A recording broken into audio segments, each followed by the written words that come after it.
Hello, उसको बंद करो तो। कल का क्वेश्चन रिवीजन कर लें। कल का क्वेश्चन रिवीजन कर लें बाबू। कहाँ से आपके पास आ गया वो? चलिए बताइए, बताइए क्या बाबू आप लोग। संसाधन के संरक्षण के लिए किए गए अंतर्राष्ट्रीय सम्मेलन, संसाधन के संरक्षण हेतु अंतर्राष्ट्रीय सम्मेलन। इससे पहले हम क्या पढ़ा थे, आपको याद है? बताइए, नर्मदा बचाओ आंदोलन के नेतृत्व किसने किया था? मेघा पाटेकर के सुंदरलाल बहुगुणा। चिपको आंदोलन कौन किया था? एक था संचय, वर्षा जल संचय, संदीप पांडे। सब आपको हम संसाधन के जितना प्रकार है ना, प्रकार पढ़ा दिए कि ना? कल 4 को प्रकार पढ़ाए थे ना। कौन कौन? संभावित, विकसित और कौन? संचित और भंडारित। इससे पहले भी 4 को था। कौन कौन? निजी, सामुदायिक, राष्ट्रीय, अंतर्राष्ट्रीय। बदतमीजी ना, शांति से बैठ। ये बताइए कि अनकोलस द्वारा एक संस्था थी जो 1982 में समुद्री सीमा को निर्धारित की थी। समुद्री सीमा को की जो डिस्टेंस है उसको मापने के लिए कौन सी इकाई अपनाई जाती है? नॉटिकल मील में मापी जाती है। समुद्र में कितना दूरी तक राष्ट्रीय संसाधन कह सकते हैं, है ना? 200 नॉटिकल मील तक। याद है ना आप लोग को? चलिए, आज हम लोग देखेंगे संसाधन संरक्षण हेतु किए गए अंतर्राष्ट्रीय सम्मेलन। संसाधन को सुरक्षित रखने के लिए, संसाधन को बचाने के लिए, संसाधन को सही ढंग से उपयोग करने के लिए अंतर्राष्ट्रीय सम्मेलन हुआ। इंटरनेशनल बैठक हुई। सम्मेलन का मतलब बैठक। हम लोग चैप्टर पढ़ रहे हैं भूगोल का ना। चैप्टर कौन है? 1, संसाधन एवं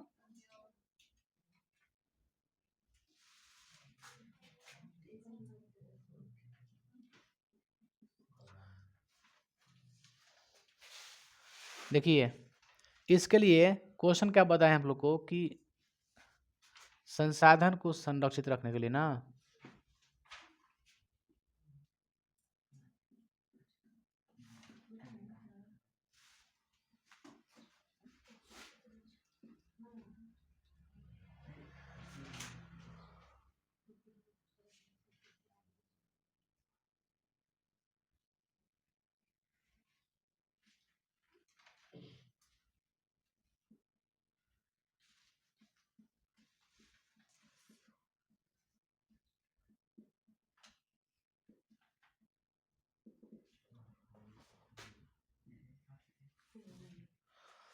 संसाधन को सुरक्षित रखने के लिए किए गए अंतर्राष्ट्रीय सम्मेलन। बताइए तो, पहला अंतर्राष्ट्रीय सम्मेलन क्या था? Club of Rome. Club of Rome 1968 में, 1968 में ना। क्लब ऑफ जो रोम थी, क्लब ऑफ रोम जो सम्मेलन थी, मतलब पहला जो बैठक हुई थी, यह कब हुई थी? 1968 में, 68 में, 1968। इसके तहत क्या हुआ था बाबू? तो संसाधन को सुरक्षित रखने के लिए इसका उद्देश्य क्या था? संसाधन को विवेकपूर्ण उपयोग करने का तरीका। संसाधन को विवेकपूर्ण उपयोग करने का तरीका, उद्देश्य इसका मेन वही था। ठीक है, बस खाली आप उद्देश्य लिख दीजिए इससे। संसाधन को सही ढंग से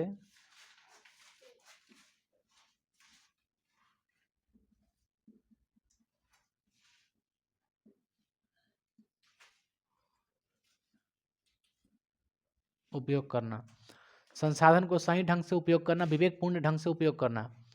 बस पहला प्रस्ताव यही रखा गया था, सबसे पहला प्रस्ताव ये है। इस सम्मेलन में बैठक हुई, इसमें क्या कहा गया कि संसाधन को किस तरह से इसे दुरुपयोग से बचाएं, सही ढंग से उपयोग करें, है ना? हालांकि इस सम्मेलन में ना कुछ ज़्यादा प्रस्तावना नहीं रखी गई थी, बस खाली बात कहा गया था कि सही प्रस्तावना, नींव यहीं से रखी गई थी। उसके बाद दूसरा सम्मेलन होता है। दूसरा सम्मेलन क्या है? प्रथम पहला विश्व शिखर सम्मेलन, यानी हम कह सकते हैं इसे स्टॉकहोम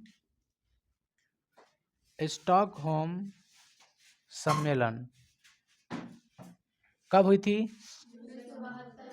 1972 में हुई थी ना, 1972 स्टॉकहोम सम्मेलन। स्टॉकहोम एक शहर का नाम है, उसमें क्या हुई थी? एक बैठक हुई थी। ये भी किसके लिए था? प्रसिद्ध है, पर्यावरण को सुरक्षित, पर्यावरण को संतुलन बनाए रखना, पर्यावरण का संतुलन बनाए रखना। ये भी किससे संबंधित था? तो पर्यावरण संरक्षण हेतु था ना, पर्यावरण को संरक्षित रखना। इससे हम कह सकते हैं कि पहला विश्व शिखर सम्मेलन।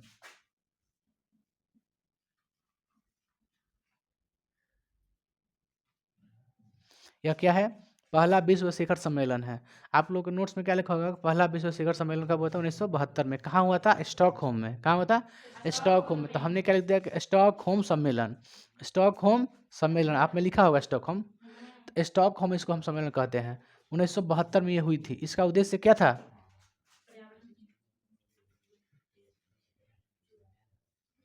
इसका उद्देश्य था संसाधन को सही विवेकपूर्ण उपयोग करना। इसका उद्देश्य क्या था? पर्यावरण को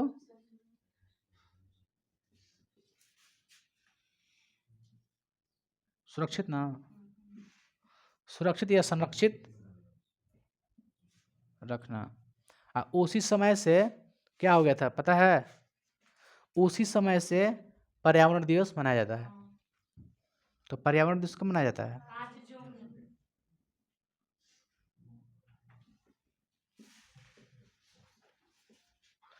पर्यावरण दिवस। स्टॉकहोम में बैठक, उसमें बोला गया कुछ कि पर्यावरण को किस तरह से शुद्ध किया जाए। तू लोग बहुत बात करता है भाई। हाँ, अच्छा ना लगला। देखिए, पहला क्लब ऑफ रोम 1968 में, दूसरा स्टॉकहोम सम्मेलन कब? 1972 में। इसका संबंध संसाधन से था, इसका पर्यावरण से था, है ना, पर्यावरण से था। 1972 में। इसी की वजह से 5 जून को कब मनाया जाता है? पर्यावरण दिवस। थर्ड हम लोग देख लें, तीसरा, तीसरा क्या था?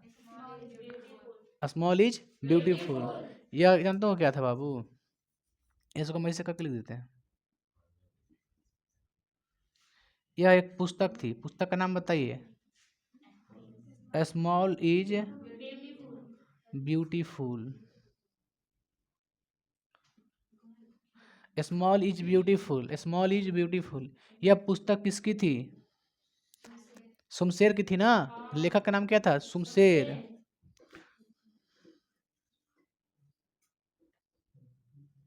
रचयिता कौन थे? शुमशेर।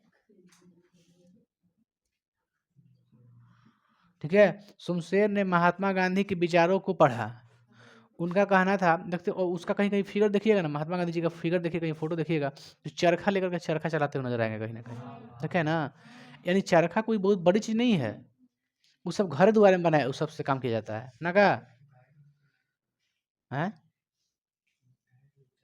वो चला रहे थे, वो बिन रहे थे, थी दरी वगैरह नहीं होता है, उसे वही नहीं बनाता है। क्या बनाता है? कालीन, दरी वगैरह। तो वो पहले ना चरखा से ही काम होता, लेकिन अब चरखा से नहीं हो रहा है, अब मशीनें पूरा बढ़ गया है। दिन भर चलाएंगे तो 10 फीट के बनेगा वो, 10 बाई 10 का। अब 10 बाई 10 का ना वो कितना बना कर रख देगा मशीन? नहीं रख देगा। तो ये जो आपका चरखा होता है ना, ये लघु उद्योग में आ जाता है। कैसे में आता है? लघु या फिर कुटीर उद्योग। कुटीर या लघु, लघु मतलब छोटा उद्योग, कोई छोटा बिजनेस जो कि हस्त निर्मित हो। हस्त निर्मित को ही क्या कहते हैं? लघु उद्योग या फिर कुटीर उद्योग कहते हैं, जो हाथ से आदमी बना देता है। जैसे कोई स्वेटर रहता है, हाथ से सिल देता है, नहीं सिल देता है, तब तो क्या है? लघु उद्योग है। तो जो घर में ही, अपने गांव में ही, मोहल्ले में ही किया जाता है, उसका कहते हैं लघु उद्योग कहते हैं।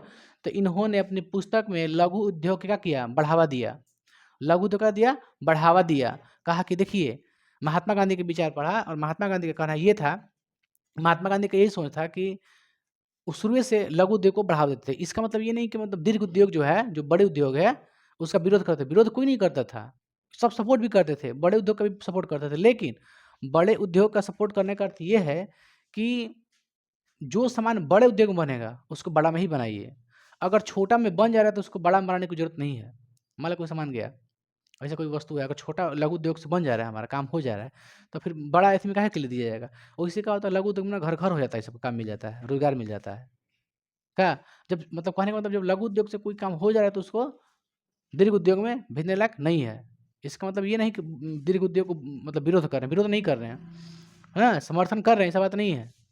लेकिन जो चीज़ मान के चलिए, हमारे कहने का मतलब ये जो घर में ही काम, हाथ से ही काम हो जा रहा है, तो उसके लिए फैक्ट्री में लेने की क्या ज़रूरत है? बात समझ आ रहा है ना? कैसे बोल रहे हैं? तो इन्होंने किस चीज़ के उद्देश्य, इनका क्या था? उद्देश्य क्या था इनका? शमशेर का लघु उद्योग को बढ़ावा देना, लघु उद्योग को बढ़ावा देना, इनका उद्देश्य। ठीक है ना जी? हैं?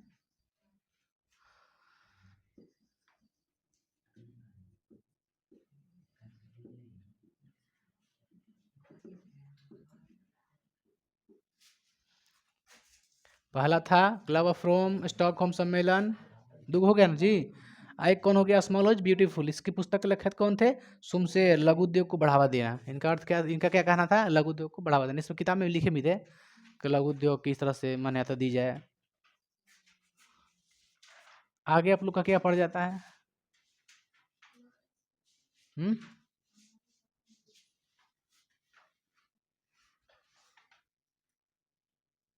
हमारा साझा भविष्य।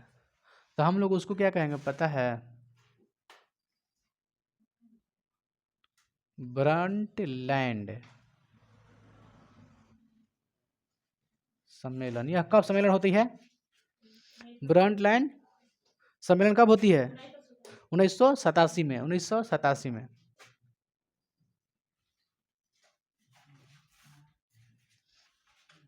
इनका भी उद्देश्य क्या था?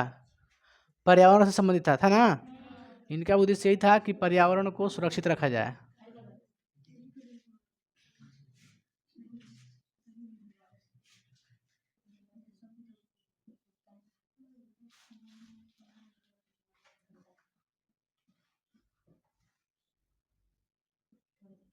पर्यावरण को सुरक्षित रखना। बात आई समझ में? इसका, इस सम्मेलन का उद्देश्य क्या था? पर्यावरण को सुरक्षित रखना। इसका भी क्या काम था? पर्यावरण को सुरक्षित रखना। क्लब ऑफ रोम का संसाधन का सही ढंग से उपयोग करना। स्मॉल इज ब्यूटीफुल किसका पुस्तक है? शमशेर का। लघु उद्योग को बढ़ावा दिए। जान नहीं है इस समय, बस आपको डेट याद रखना है बस। अगला क्या है? Montreal protocol. क्या है? मॉन्ट्रियल प्रोटोकॉल सम्मेलन। मॉन्ट्रियल प्रोटोकॉल सम्मेलन। अच्छी नोट में।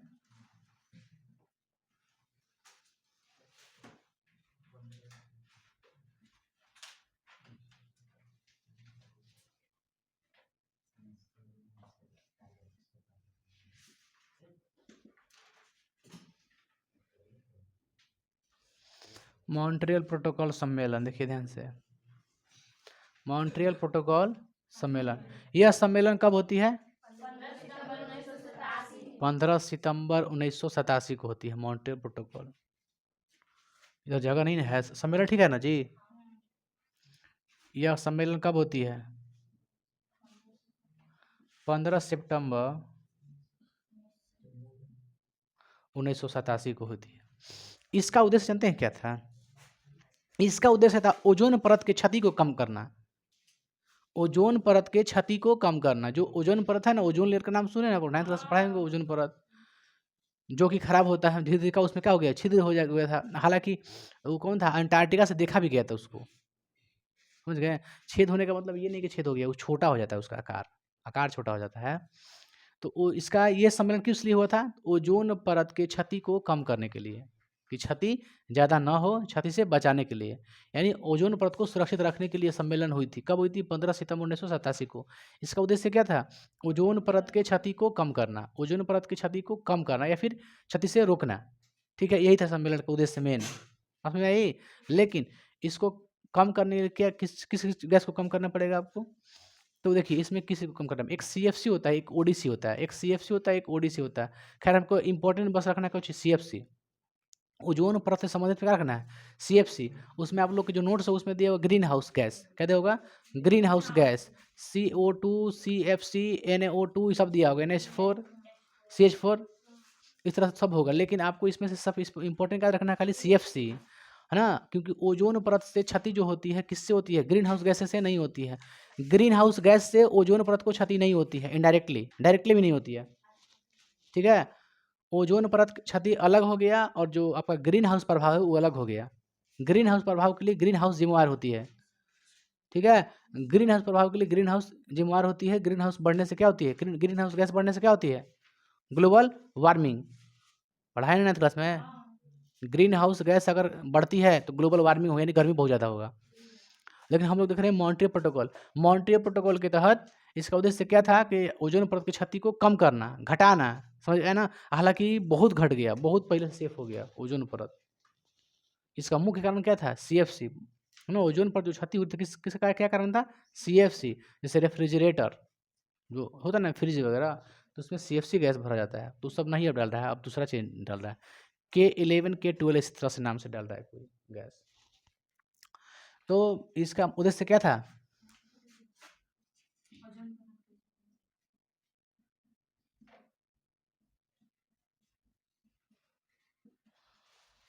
O3, ओजोन को कहते हैं O3।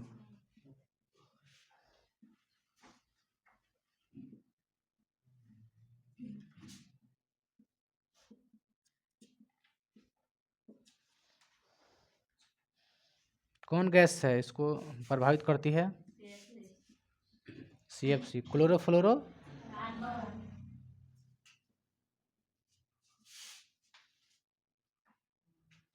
क्लोरोफ्लोरोकार्बन की वजह से क्या होती है, ओजोन परत में क्षति होती है, ओजोन परत की क्षति होती है, ठीक है। ओजोन परत छोटा हो जाता है तो क्या होता है, आपके बॉडी पे कौन सी किरण पड़ती है, पराबैंगनी किरण आती है ना। ओजोन परत में छेद होने से आपके शरीर पे कौन सी किरण आती है, पराबैंगनी किरण, जो कि आपको क्या कर देती है, कैंसर हो जाती है आपकी बॉडी पे, है ना, त्वचा कैंसर हो जाता है। तो उसके लिए ओजोन परत हम लोग के लिए बहुत ज़रूरी है, उसको सेफ रखना, ठीक है। ओजोन परत नहीं रहेगा तो इसका जैसे नहीं होता है कि छानने वाला चीज़ नहीं होता है, प्रकाश को छानने वाला कुछ किसी किसी छाना जाता है, तो उसी प्रकार ओजोन परत जो है ना वो छन्नित का काम करता है। जो डायरेक्टली जो सूर्य का प्रकाश आता है तो हमारे पास डायरेक्टली नहीं पड़ता है, कई गो लेयर को पार करके आता है ना, बहुत सारे लेयर से पार करके आता है। इस सब लेयर में जितना विकिरण खराब विकिरण सब छट जाता है, वो नहीं, आपके पास शुद्ध अथी प्रकाश मिलता है, धूप मिलता है आपको। डायरेक्टली मिलेगा तो आपको बहुत प्रभाव इफेक्ट कर देगा, वो शरीर को कैंसर हो जाएगा, हम बताइए रहे हैं कैंसर हो जाएगा। इसलिए ओजोन परत, ये ओजोन परत कहाँ पड़ता है, कौन मंडल में, समताप मंडल में, लगभग हमको लगता है 34 से 35 किलोमीटर ऊपर है। बादल की तरह होता है, बादल की तरह ओजोन परत, वो छोटा हो जाता है तो उसी को बोलता है कि छेद हो गया ओजोन परत में। तो उसको बचाने के लिए आपको CFC को कम करना पड़ेगा, CFC को कम करना पड़ेगा। क्लोरोफ्लोरोकार्बन, क्लोरोफ्लोरोकार्बन ओजोन परत के जिम्मेवार कौन होता है, तो CFC कहिएगा, ठीक है। और उसी में ग्रीन हाउस प्रभाव को इफेक्ट करने वाला कौन सा कारक है, CO2। ग्रीन हाउस प्रभाव को ज़्यादा बढ़ाने वाला, चाहे ग्रीन हाउस गैस को में कौन जिम्मेवार ज़्यादा, CO2। समझ में आ रहा है ना। तो ग्रीन हाउस से आप याद रखिएगा कुछ ही, CO2।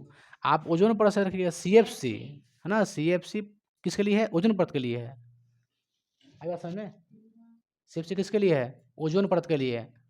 CO2 किसके लिए है, ग्रीन हाउस प्रभाव। ग्रीन हाउस प्रभाव समझ रहे हैं ना, सूर्य से आने वाली जो किरणें होती है इसको वायुमंडल में क्या करती है, उस किरणों को वायुमंडल में जो गैसें होती हैं CO2 इस सब क्या करती है, उसको ऑब्जर्व कर लेती है, यानी अवशोषित कर लेती है। अवशोषित करने के बाद उसको क्या करती है, उसको जाने नहीं देती है, रोक लेती है, ठीक है। तो CO2 जितना रहेगा उतने गर्मी क्या करेगा, रोक के रखेगा, रात में क्या करेगा, गर्मी को रोक के रखेगा, धीरे धीरे धीरे सुबह होत पूरा गर्मी वायुमंडल से बाहर निकल जी, ऐसा बात नहीं है। लेकिन CO2 का यही काम है का कि जो सूर्य के प्रकाश जो विकिरण आती है, जो उसके प्रकाश जो आता है उस प्रकाश का करना रोक लेना, उससे गर्मी को रोक लेना, है ना। गर्मी कब रोकेगा, जब CO2 की मात्रा जितना बढ़ेगा उतने गर्मी आपको लगेगा, मतलब कार्बन डाइऑक्साइड जितनी मात्रा बढ़ेगी आपको उतना गर्मी लगेगा, क्योंकि सूर्य के प्रकाश क्या कर लेता है, अवशोषित कर लेता है। रात होता है जिससे ना धीरे धीरे धीरे तक तो सुबह हो जाता है, इसलिए आपको गर्मी लगता है, समझ गए। जितना पेड़ पौधा रहेगा ना तो आपको गर्मी कम लगेगा, समझ गए, क्योंकि रात में CO2 की मात्रा क्या होती है, बढ़ती है ना। CO2 की मात्रा रात में बढ़ती है बहुत ज़्यादा, याद रखिएगा। तो बैलेंस में रहना चाहिए, ऐसा बात नहीं है। लेकिन वही दिन में क्या हो जाती है, कम हो जाती है, क्योंकि दिन में क्या करता है, पूरा खींचने लगता है, सूखने लगता है। तो अब बताइए, दिन में पहले ही सब क्या करता है, गर्मी को एनर्जी ले लेता है, कौन लेता है, पेड़ पौधा ले लेता है, क्योंकि कार्बन डाइऑक्साइड सोखता है पूरा। तो जितना गर्मी दिन में लगे सब तो सोख लेगा पेड़ में पौधा, तो रात में रहेगा कहाँ से, रहेगा जी। तो पेड़ पौधा जितना रहेगा उतना आपके लिए ठंड अथी है, ठीक ठाक है। और नहीं रहेगा तो गर्मी में आके इसी रही। आई गर्मी यहाँ से निकल भी ना करी वायुमंडल से हमने के बाहर, तो गर्मी ज़्यादा लगी। जितने बड़ी उतने ग्लोबल वार्मिंग होगा। खैर अभी हम ग्रीन हाउस प्रभाव के बारे में लिखते हैं क्वेश्चन आंसर, ठीक है। इसको उतारिए ना थोड़ा बहुत, मिटाते हैं इसको। हो गया, उतार लिए बढ़िया से आप लोग ना। जो नहीं उतारा है घर पे जाकर उतारिएगा, बढ़िया से याद कीजिएगा। टेस्ट कहिए बोले हैं, संडे को टेस्ट है ना, सुबह के 6 बजे, सुबह के 6 बजे टेस्ट है आप लोग का। यानी कल और परसों 2 दिन क्लास है, 2 दिन में लगता है इंड हो जाना चाहिए, है ना। बस संडे को हो जाएगा आप लोग का। देखिए बाबू,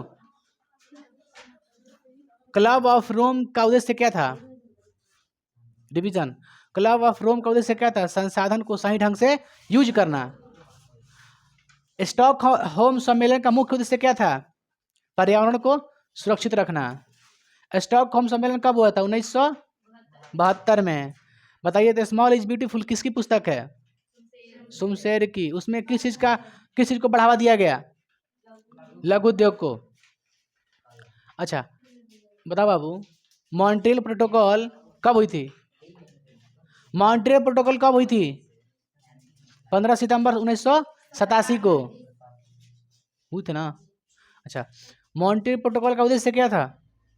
ओजोन परत की क्षति से बचाना, क्षति होने से बचाना। मॉन्ट्रियल जो है वो क्या था? एक नगर का नाम था। वो कहाँ पड़ता है? कनाडा में। कहाँ पड़ता है? कनाडा में। मॉन्ट्रियल नगर है जिसमें बैठक हुई थी। सम्मेलन का मतलब एक जगह बैठ के कुछ बातचीत करना, अंतर्राष्ट्रीय सम्मेलन उसको बोलते हैं। अंतर्राष्ट्रीय सम्मेलन में कोई एक देश का व्यक्ति नहीं आता है, हर देश का एक एक प्रतिनिधि आता है, बैठता है उसमें, ठीक है। आपको याद करना चाहिए, डेट सही थे। प्रथम विश्व शिखर सम्मेलन कौन था जी? स्टॉकहोम ना, 1972 में हुई थी। चलिए क्वेश्चन देखो बाबू, ग्रीन हाउस प्रभाव क्या है? ग्रीन हाउस प्रभाव ना, what is green effect? Green house effect, what is green house effect? या फिर हिंदी में बोलेगा तो ग्रीन हाउस प्रभाव क्या है ना। ग्रीन, ग्रीन मतलब हरा, हरा होता है ना, समझिए, हरा। अच्छा ये बताइए, देखिए जहाँ पे ठंडा मौसम होता है ना, प्योर ठंडा होता है मौसम, वहाँ पे बहुत ज़रूरी होती है सब चीज़ के लिए। जानते हो, अगर कभी कभी क्या होता है ना कि अगर आपको, जैसे आपको जो आपका सिर है उस पर अगर कोई अगर प्लास्टिक लगा दे, पारदर्शी पदार्थ रहती है, प्लास्टिक पारदर्शी हो, पारदर्शी प्लास्टिक नहीं होता है, वाइट ब्लैक वाला ना, ब्लैक वाला में दिखाई देगा आपको सूरज है कहाँ कुछ है, लेकिन जो पारदर्शी होगा, दीवार पारदर्शी है, अपारदर्शी है, बोर्ड पारदर्शी है, नहीं है। पारदर्शी का मतलब आर पार दिखाई दे कोई चीज़, समझ गए, उसे पारदर्शी बोलेंगे। तो सुनिए, आप अपने सिर के मुड़ी में डाल दे, डाल लीजिए, एक प्लास्टिक डाल लीजिए उसमें, देखिएगा आपको इतना गर्मी लगेगा ना। सोचिए गर्मी खत्म हो तो गर्मी खत्म नहीं होता, उसमें से गर्मी रहता ही है, भले ठंडा का एथी काहे ना हो जाए, ठंडा है आप डाल लीजिए तो अंदर गर्मी कर देगा पूरा फेस में। यानी हमारा देखिए कहने का मतलब क्या है, जहाँ पे ठंडा मौसम अधिक होता है ना, तो वहाँ पे जो फसलें होती हैं, फसल बहुत जल्दी बर्बाद होता है। फसल के लिए धूप जरूरी है, आप जानते हैं ना, प्रकाश संश्लेषण में 4 चीज महत्वपूर्ण होता है, कार्बन डाइऑक्साइड भी, जल भी, सूर्य का प्रकाश भी और CO2 भी, हर चीज़ उसको महत्वपूर्ण है। तो सूर्य का प्रकाश जरूरी है कि नहीं? सूर्य का प्रकाश नहीं मिलेगा तो कोई चीज़ पेड़ पौधा नहीं होगा, गेहूँ सब बर्बाद हो जाएगा। चल धूप मत कर, लू लहर मत ना चले, ठीक है, वो अनाज हो जाएगा, नहीं होगा, ये सब झुक जाएगा, ये सब गिर जाएगा। तो उसके लिए धूप जरूरी है, सूर्य का प्रकाश जरूरी है। तो अब मान के चलिए, जैसे फ्रीज जोन कौन होता है, आप लोग ज्योग्राफी में पढ़ाएंगे, फ्रीज जोन कौन होता है? सबसे मतलब शीतोष्ण क्षेत्र कौन होता है? कर्क रेखा, मकर रेखा के नीचे वाला, सबसे नीचे। कर्क रेखा मकर रेखा पढ़ा है ना, कर्क रेखा, मित्र पर गमछा झार, बताया था ना, 9th क्लास में पढ़ा है, आप लोग ध्यान नहीं दिए हैं। तो हमारा कहने का मतलब ये है कि जहाँ पे, जैसे जम्मू कश्मीर जाइएगा ना, तो ठंडा बहुत है वहाँ पे, है कि ना। तो उस जगह पे धूप निकलना ही बहुत मुश्किल हो जाती है। मान लो धूप अगर आ भी गया तो तिरछा जाता है, पहले नंबर का तिरछा जाएगा, वहाँ पे जाता है ना तिरछा, तिरछा जाने से वहाँ से गर्मी नहीं लगेगा, पहला नंबर। अब अति वहाँ पे जब धूप नहीं रहेगा तो वहाँ फसल नहीं हो पाएगी। इसके लिए क्या किया जाता है कि थोड़े बहुत धूप आएगा ना, तो जैसे मान लीजिए पूरा खेत है, 1 कट्ठा में कोई खेत, उसमें आलू रोपा गया है, कोई भी फसल, जैसे मान लीजिए मकई रोपा गया है, ठीक है, तो उसमें क्या करता है ना, खेतवा पे पूरा प्लास्टिक से ढक देता है, एकदम पूरा मोटा प्लास्टिक से हैवी रहता है, वो तिरपाल टाइप के रहता है, लेकिन पारदर्शी तिरपाल होता है। तिरपाल कैसा होता है? पारदर्शी होता है। तिरपाल से पूरा ढक देगा, और जब उस पर सूर्य का प्रकाश पड़ता है ना बाबू, तो सूर्य का पास जब प्रकाश जब इंटर कर जाएगा ना उसमें, उस मंडल में, एक तरह से समझ लीजिए, देखिए जो बनाया जाता है इसे प्लास्टिक लिखाने से घुर के, एक तरह से समझ लीजिए वायुमंडलीय परत है।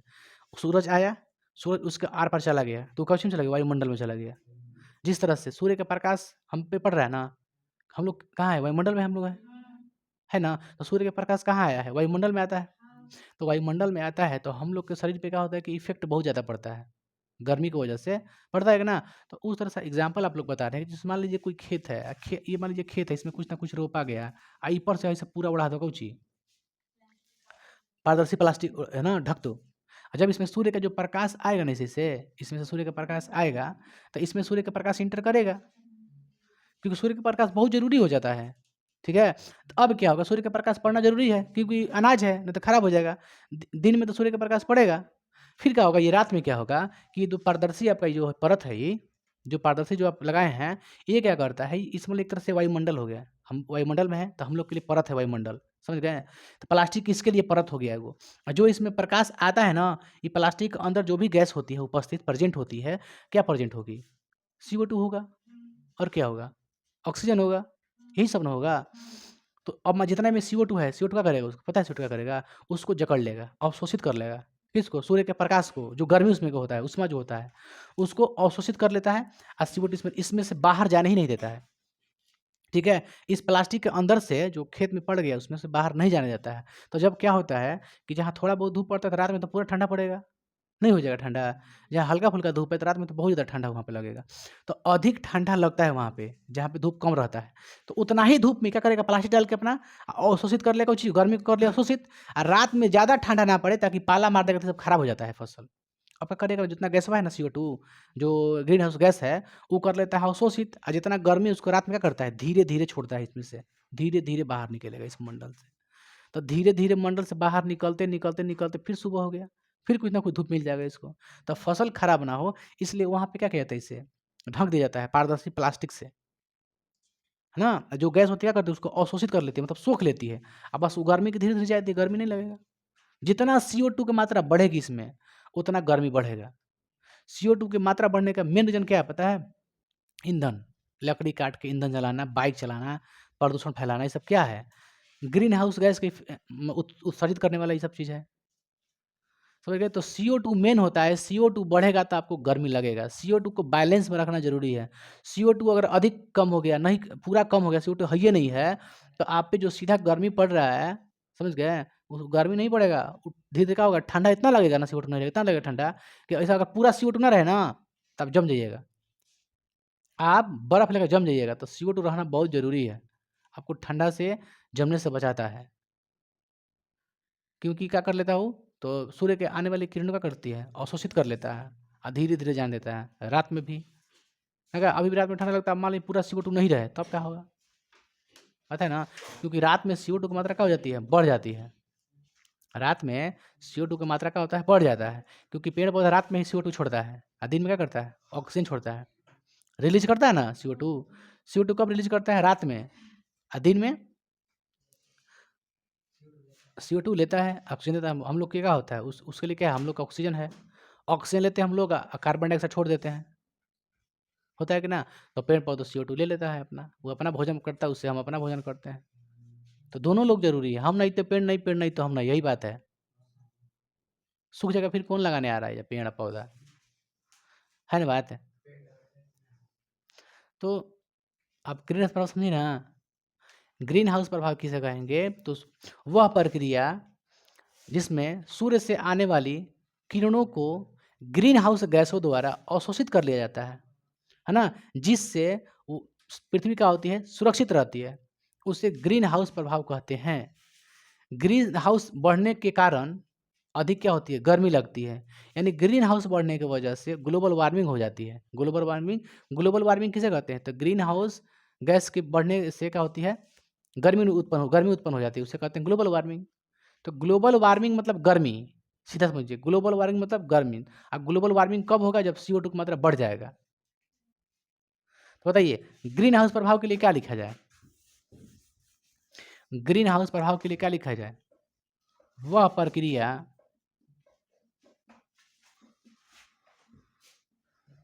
जिसमें सूर्य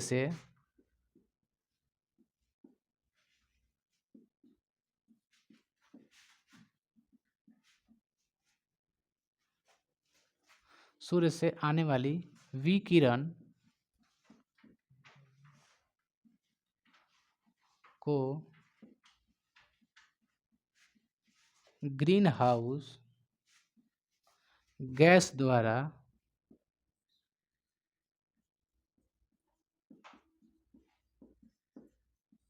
अवशोषित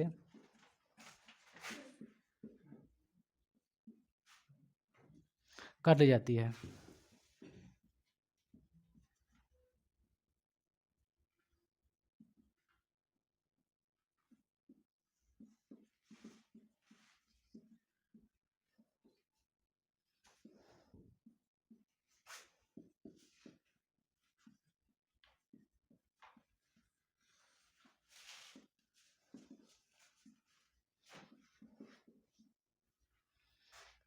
ग्रीन हाउस बढ़ने से क्या होगा?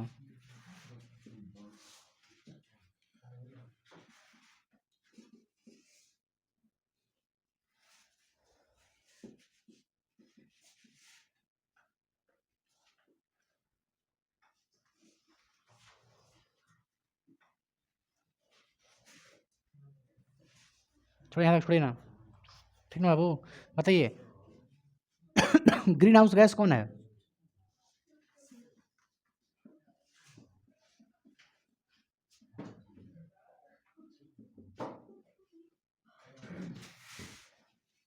CH और और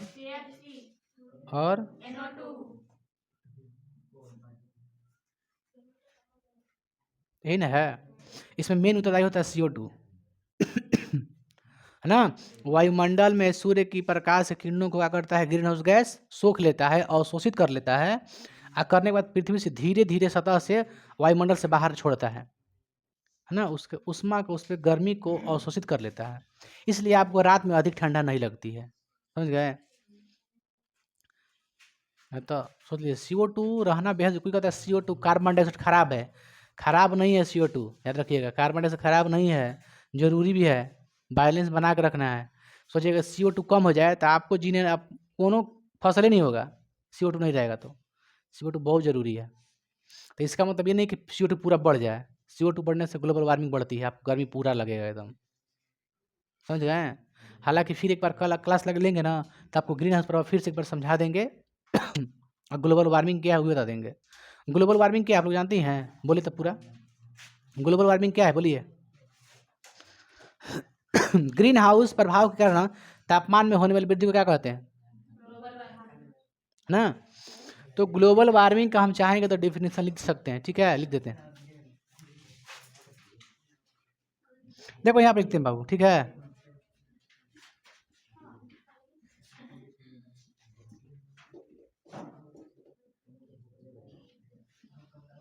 ग्लोबल वार्मिंग क्या है? ग्रीन हाउस प्रभाव के कारण तापमान में होने वाले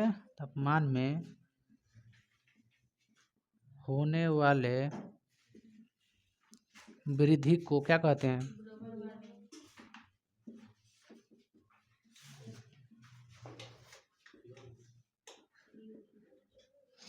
समझ गए?